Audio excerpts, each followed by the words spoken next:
Hello trainees, how are you all. Welcome back to our channel brainy trainee. मैं हूं संदीप और आज मैं आपके साथ full day time table discuss करने वाली हूं कि पूरे दिन में आपको क्या क्या पढ़ना है और कितनी कितनी देर तक पढ़ना है।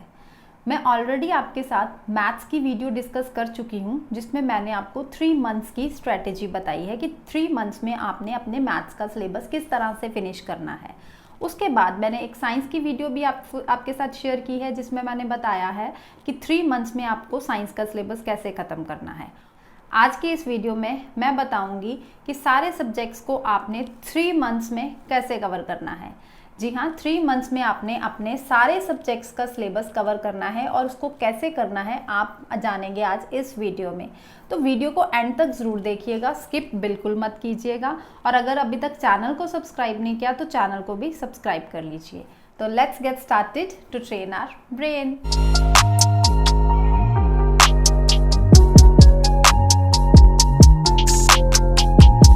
स्टूडेंट्स, आपके पास टोटल कितने सब्जेक्ट्स हैं जो आपको कवर करने हैं? मैथ्स, साइंस, एसएसटी, इंग्लिश और उसके बाद किसी का हिंदी, किसी का पंजाबी, किसी का मलयालम एंड किसी का कुछ।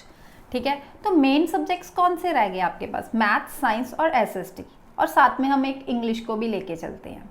तो इन 4 सब्जेक्ट्स को आपने कैसे मैनेज करना है, किस तरह से मैनेज करना है, वो आप आज इस वीडियो में देखेंगे। आप अपने दिमाग में ये बात रखें कि आपको हर रोज़ सिर्फ एक सब्जेक्ट नहीं पढ़ना।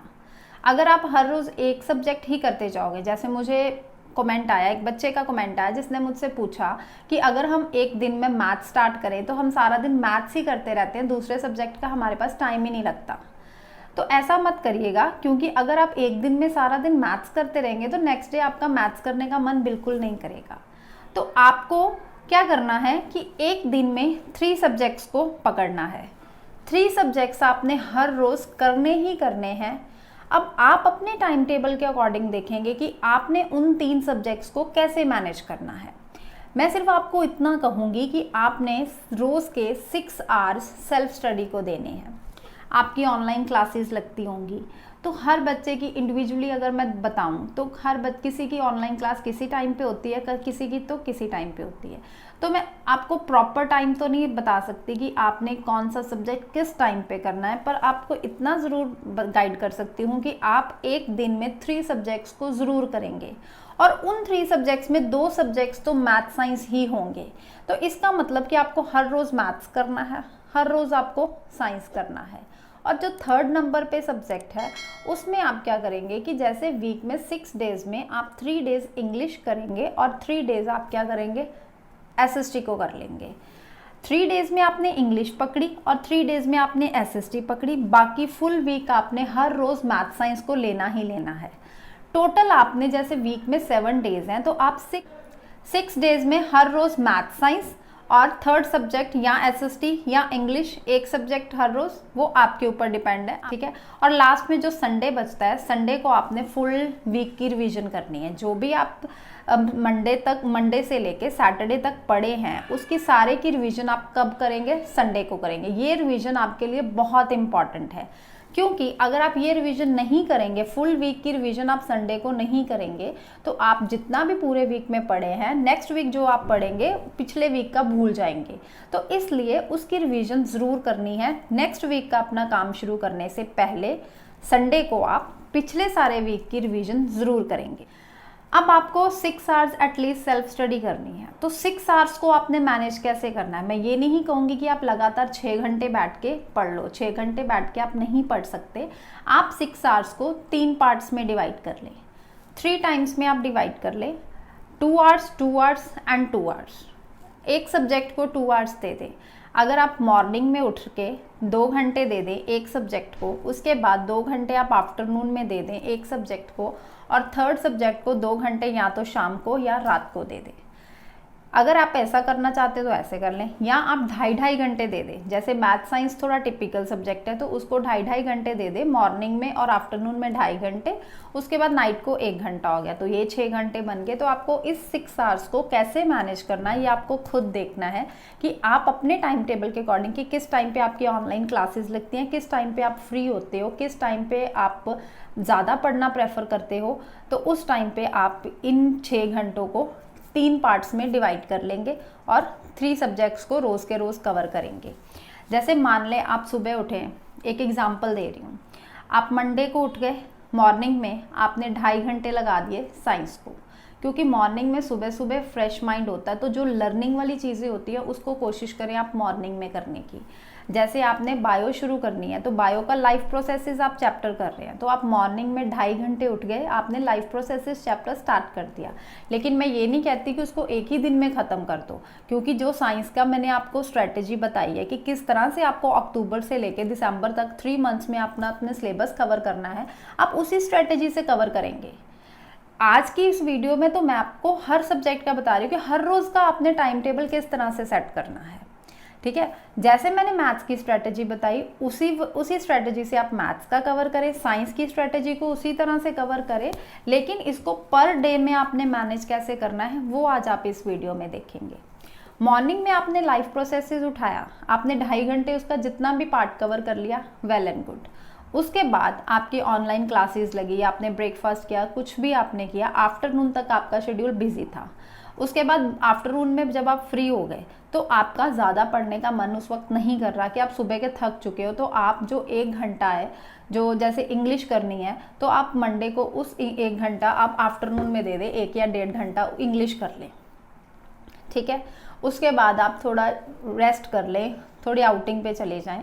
बाद में नाइट टाइम, रात को या शाम को जैसे भी आपने बैठना है, वो 2.5 घंटे आप मैथ्स को दे दें, ताकि उस टाइम पे आपको नींद नहीं आएगी, क्योंकि maths is the practical subject, तो उसको आपने रिटन प्रैक्टिस करनी होती है।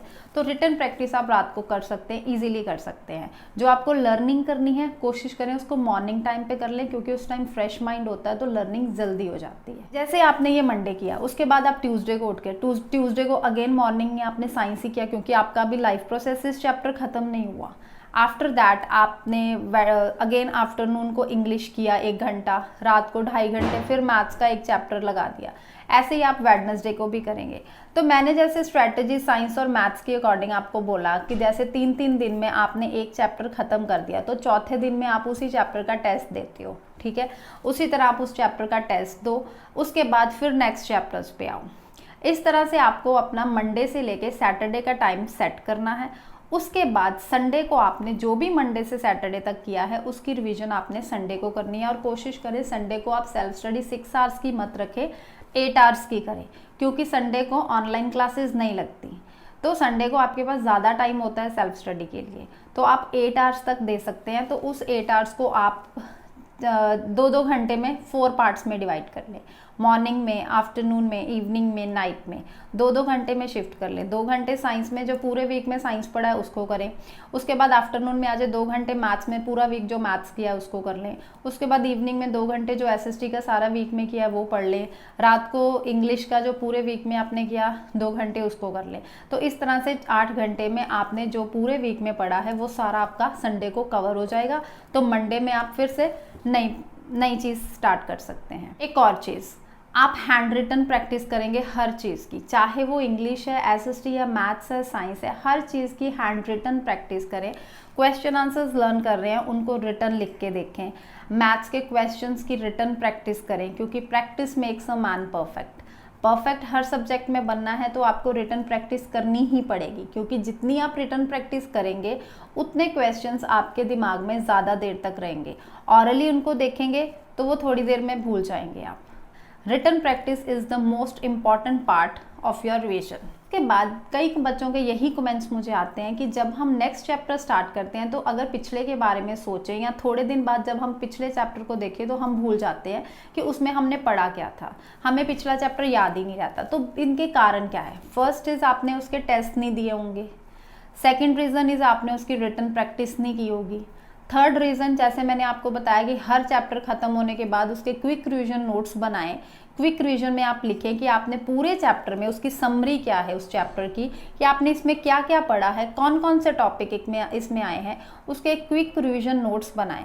तो आपने ये भी नहीं बनाए, आपने ये तीनों काम नहीं किए होंगे, इसलिए आप क्या करते हो कि जब नेक्स्ट चैप्टर स्टार्ट करते हो पिछला चैप्टर भूल जाते हो। लेकिन अगर आप side by side her chapter को ख़त्म होने के बाद अगर उसके आप प्रॉपर रिटन नोट्स बनाएं, उसके बाद आप उसके क्विक रिवीजन नोट्स बनाएं, उसके बाद आप उनके ऑनलाइन या कहीं से टेस्ट निकाल के उनके 2 या 3 टेस्ट दे दें एक एक चैप्टर के, तो आप वो चैप्टर कभी नहीं भूलेंगे। पक्का विश्वास के साथ कहती हूँ, आप वो चैप्टर कभी भूल ही नहीं पाओगे।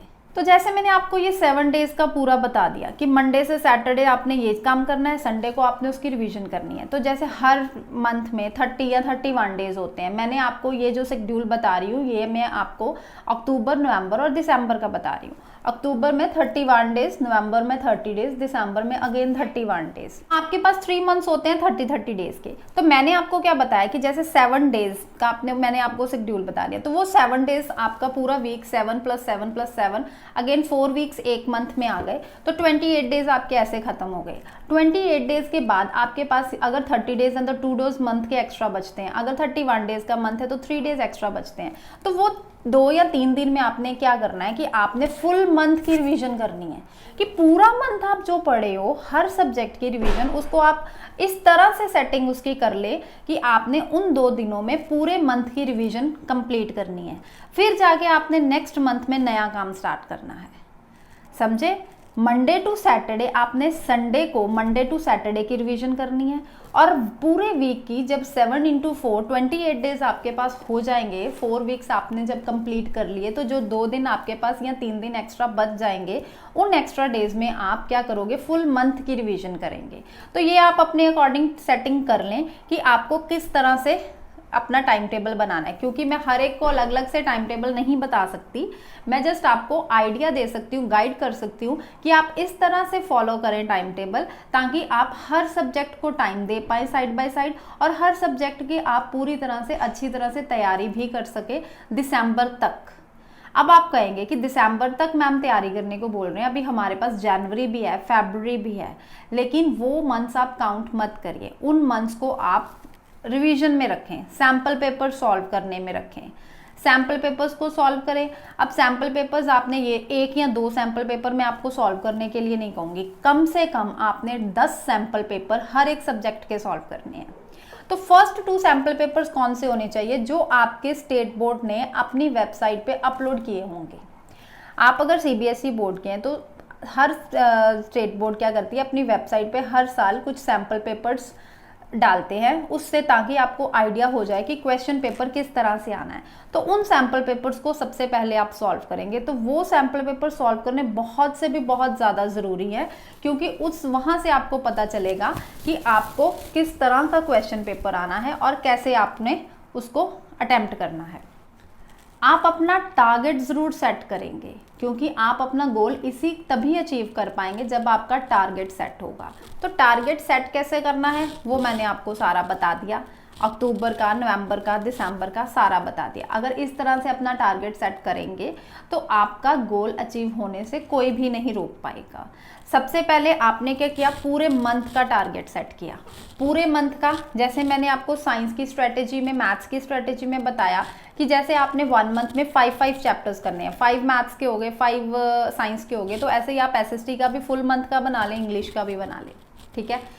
तो फिर आप देखेंगे कि अब इतने चैप्टर्स मुझे ये सारे सब्जेक्ट्स की 1 मंथ में करने हैं, उनको आप वीक में लेके आए।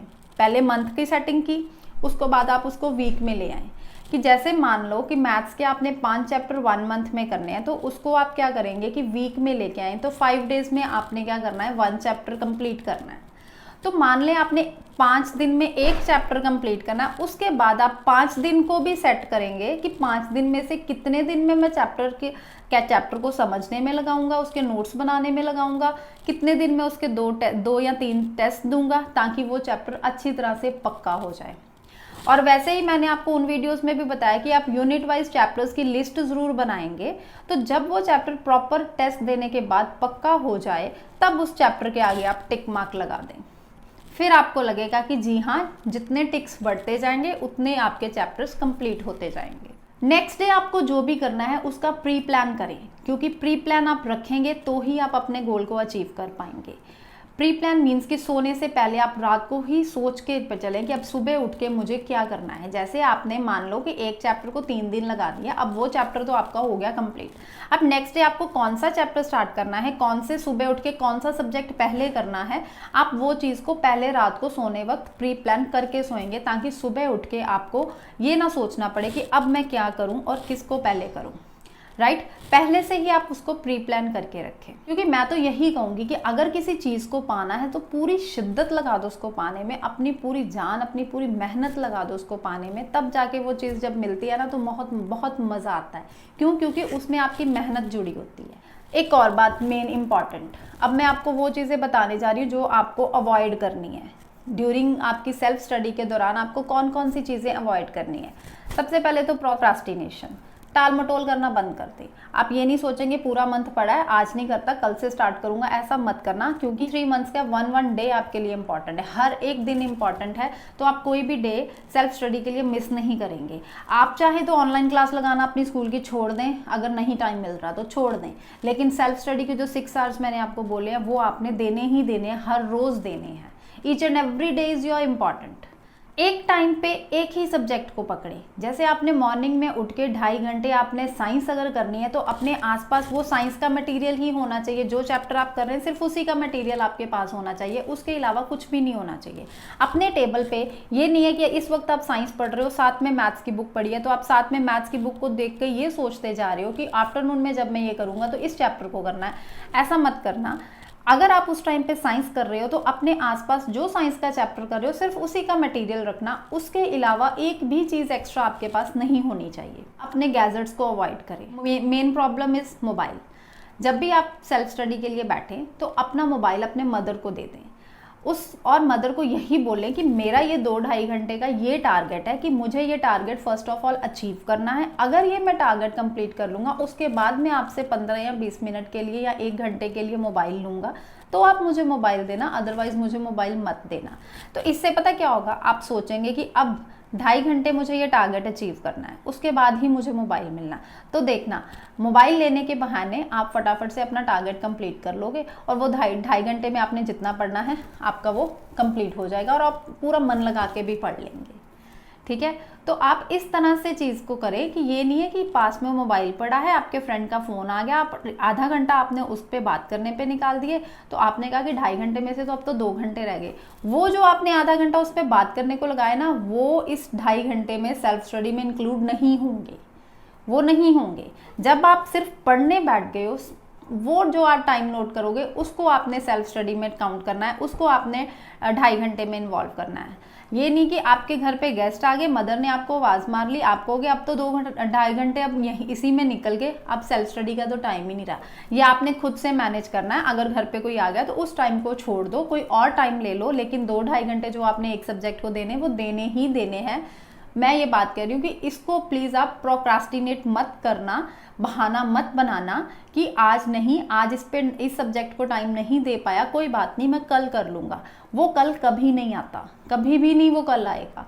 तो वो कहते हैं ना कि कल करे सो आज कर, आज करे सो अब, तो उसको अभी से स्टार्ट कर दो। अगर जैसे इस तरह से आप करेंगे तो दिसंबर तक आपका सिलेबस खत्म हो गया, सारे सब्जेक्ट्स का खत्म हो गया। जनवरी में और फरवरी में आप सैम्पल पेपर्स सॉल्व करेंगे। वो मैंने आपको बता दिया कि कम से कम हर सब्जेक्ट के 10 सैम्पल पेपर्स आपने सॉल्व करने हैं। तो आप कोशिश करेंगे 15 फेब से पहले आप सारे सैम्पल पेपर्स हर सब्जेक्ट के सॉल्व कर लेंगे। सैम्पल पेपर्स के लिए आपको कोई भी क्वेश्चन बैंक ले लें या आप ऑनलाइन निकाल लें, प्रीवियस ईयर के क्वेश्चन पेपर्स आप ऑनलाइन निकाल लें, या सैम्पल पेपर्स जो आते हैं ऑथर्स के, अलग अलग ऑथर्स के आ जाएंगे, अभी कुछ आ रहे हैं कुछ आएंगे भी, उनको आप बाय कर लें हर सब्जेक्ट के बुक्स को। तो आप वहाँ से सैम्पल पेपर्स को सॉल्व करना स्टार्ट कर दें। सैम्पल पेपर बहुत ज़रूरी होते हैं, आपकी जो रिवीजन है वो सारी बेकार हो जाएगी अगर आप लास्ट में सैम्पल पेपर्स को सॉल्व नहीं करेंगे तो, क्योंकि वहाँ से आपको बहुत ज़्यादा आइडियाज़ मिलते हैं कि किस तरह के क्वेश्चंस बोर्ड एग्जाम्स में पूछे जाते हैं और उनके आंसर्स किस तरह से आपको देने होते हैं। तो वो बहुत ज़्यादा यूज़फुल होते हैं आपके हाईएस्ट मार्क्स लाने के लिए।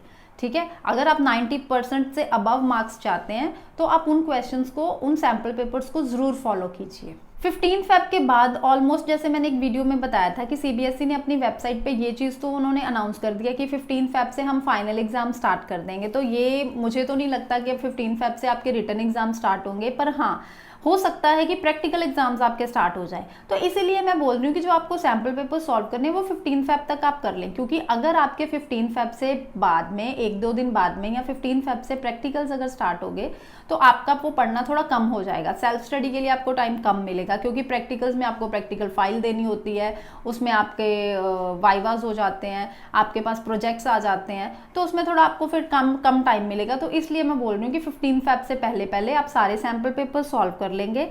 उसके बाद देखना आपको कोई भी टेंशन नहीं होगी, चाहे एग्जाम्स मार्च में आए, अप्रैल में आए या फेब में स्टार्ट हो जाएं, आप टेंशन फ्री होके अपने एग्जाम्स दोगे। आपको होगा कि चल अब तो हमारा सारा सिलेबस हो गया, अब चाहे जब मर्जी एग्जाम्स हो जाएं हम देने को तैयार हैं। तो ये सारे थे टिप्स जो मैं आपके साथ शेयर करना चाहती थी, ताकि आप अच्छे से अच्छे मार्क्स ला सके। मैं आपकी एक टीचर हूँ और मैं भी चाहती हूँ कि जितने भी मेरे अच्छे स्टूडेंट्स हैं हर एक के 90 से अबव परसेंटेज आए, बहुत अच्छे मार्क्स लेकर आप पास हों। लेकिन उसके लिए बच्चे मैं आपको सिर्फ गाइड कर सकती हूँ, मेहनत आप लोगों को खुद करनी है। तो अगर आप मेहनत के लिए तैयार हैं तो आपको गाइड करने के लिए मैं तैयार हूँ।